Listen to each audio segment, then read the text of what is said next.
Hello everyone, welcome back to my channel. যেহেতু এতিয়া APSC JEE যিসকলে এপ্লাই কৰিছিলে তেওঁলোকৰ বাবে এটা ভাল খবৰ তেওঁলোকৰ তেওঁলোকৰ যেহেতু এডমিট কাৰ্ড মুকলি হোৱা ডেটটো অলৰেডি আহি গৈছে সো আপোনালোকক দেখুৱাব বিচাৰিছো কেনে ধৰণে চাব আপোনালোকে সো আপোনালোকে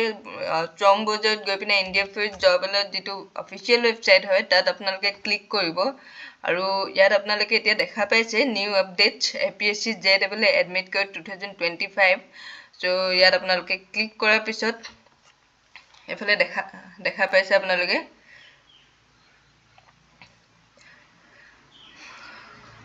So, exam to us আপোনালোকৰ 6 তাৰিখে 6 জুলাই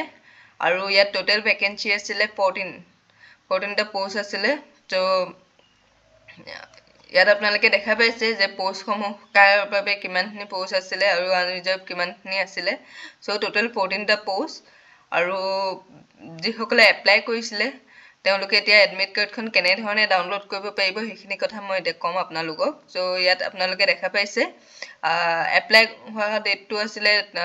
20 ডিসেম্বৰ 2024 তে এটো এপ্লাই হৈছিল আৰু বাকি 9 জানুৱাৰী 2025 হ'ব লাগিছিল এটো সো এটো ক্লোজিং ডেট অফ এপ্লাই তাৰপিছত এটা এডমিট কাৰ্ড ৰিলিজ ডেট হৈছে আপোনালোকৰ যেহেতু এতিয়ালৈকে এডমিট কাৰ্ড উলোৱা নাই উলাবহে সো তাৰ আগতে আপোনালোকক নটিফিকেশনটো আহি গৈছে সো 27 জুন 2025 ত আপোনালোকৰ এডমিট কাৰ্ড ৰিলিজ হ'ব তেতিয়া আপোনালোকে ডাইৰেক্ট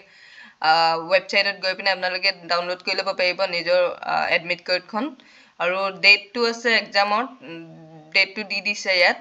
6 জুলাই 2025 বাকি ৰিজাল্টটো আপোনালোকে এক্সাম দিয়াৰ পিছতহে লাহে লাহে খবৰ পাই থাকিব আৰু কেতিয়া ৰিজাল্ট দিব তো বাকি হে মই আপোনালোকৰ অফিচিয়েল যেটো ৱেবসাইটৰ লিংক হয় সো মই হেতু আপোনালোকক ডেসক্ৰিপচনত দি দিছো সো আপোনালোকে তাত গৈ মেলি পিনে ডাউনলোড কৰি ল'ব পাৰে চাই ল'ব পাৰে আপোনালোকে আৰু যেতিয়া 27 জুন হ'ব সো তেতিয়াও আপোনালোকে সেই ৱেবসাইটটোত গলে মানে আপোনালোকে ডাউনলোড কৰি ল'ব পাৰিব বাকি JEE যিসকলে এপ্লাই কৰিছিল মই সিলেবাসখন এনে দেখুৱাই দিব বিচাৰিছো ইয়াত দিয়া আছে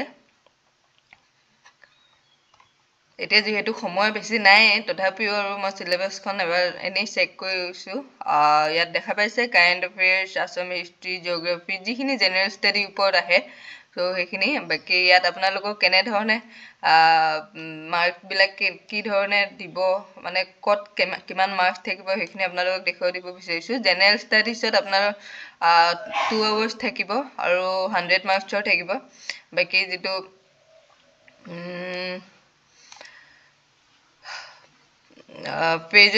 pages 1 হয় তো জেনাৰেল ষ্টাডিজত আৰু pages 2 ত আপোনালোকৰ থাকিব 3 আৱাৰ্স আপোনাৰ জেনাৰেল ইংলিশ আৰু জেনাৰেল আসামিজ বা অল্টাৰনেটিভ ইংলিশ আৰু precis writing drafting and general knowledge ইয়াত আপোনালোকৰ 100 মাৰ্কস জেনাৰেল ইংলিশত থাকিব বাকি জেনাৰেল আসামিজ আৰু অল্টাৰনেটিভ ইংলিশত 50 মাৰ্কস থাকিব আৰু precis writing drafting and general knowledge ইয়াত আপোনাৰ 200 মাৰ্কস থাকিব সো এখিনি MCQ বেসিছত আহিব আৰু 3 আৱাৰ্স আপোনাৰ জেনাৰেল ইংলিশত যেটো 100 মাৰ্কসৰ হয় আৰু বাকি 50 মাৰ্কসৰ যেটো জেনাৰেল আসামিজ আৰু অল্টাৰনেটিভ ইংলিশ তাত আপোনাৰ 1.5 আৱাৰ থাকিব বাকি প্ৰেচেছ ৰাইটিং আৰু ড্ৰাফটিং এণ্ড জেনাৰেল নলেজত আপোনাৰ যেটো 200 মাৰ্কসৰ হয় হেতু 3 আৱাৰ্স থাকিব সো এখিনি MCQ বেসিছৰ হয় আৰু pages 3 ত আপোনালোকে ইয়াত দেখুৱা আছে কম্পিউটাৰ প্ৰ্যাকটিক্যাল টেষ্ট হেতু 50 মাৰ্কসৰ হয় 1.5 আৱাৰ থাকিব ইয়াত আৰু বাকি যিসকলে pages 2 টো পাস কৰে তেতিয়াহে এখিনি আপোনালোকে পাব আৰু ইয়াত ইন্টাৰভিউ থাকিব 48 মাৰ্কসৰ আৰু হেতু টাইমটো আপোনালোকে দিয়া নাই ইন্টাৰভিউটো হয়তো 10 মিনিটো হ'ব পাৰে বা আধা ঘণ্টাও লাগি যাব পাৰে সো আপোনালোকে ফাৰ্স্ট pages 1 টো পাস কৰা পিছত pages 2 টো আপোনালোকে এক্সাম এই দুটা পাস কৰিব লাগিব তেতিয়াহে আপোনালোকে pages 3 লে যাব পাৰিব আৰু ইয়াত ফাইনালি সিলেক্ট হ'লে মানে আপোনালোকৰ এক্সাম ক্লিয়াৰ হোৱা চান্সটো আছে সো তাকে বাকি আজিলৈ ভিডিওটো ইমানেই আছিল আৰু মই আপোনালোকক ৱেবসাইট ৱেবছাইটৰ লিংকটো আপোনালোকক দি দিম বাৰু ডেছক্ৰিপশ্যনত দি থোৱা আছে অলৰেডি তো আপোনালোকে তাত গৈ মেলি আপোনালোকে চেক কৰি ল'ব পাৰিব আৰু বাকী ইয়াত আপোনালোকে দেখা পাইছে ইয়াত পে স্কেল কিমান কিমান দিয়া আছে so 14,000 to 70,000 আৰু গ্ৰেড পে হৈছে 8,700 so যিসকলে এপ্লাই কৰিছিলে তেওঁলোকে গৈ মেলি পিনে ৱেবছাইটটোত চাই লওকগে অকমান নিজে ক্লিয়াৰ হৈ লোৱাটো ভাল হয় so আজিলৈ ভিডিঅ'টো ইমানেই আছিলে আৰু নেক্সট ভিডিঅ'ত খুব সোনকালে লগ পাম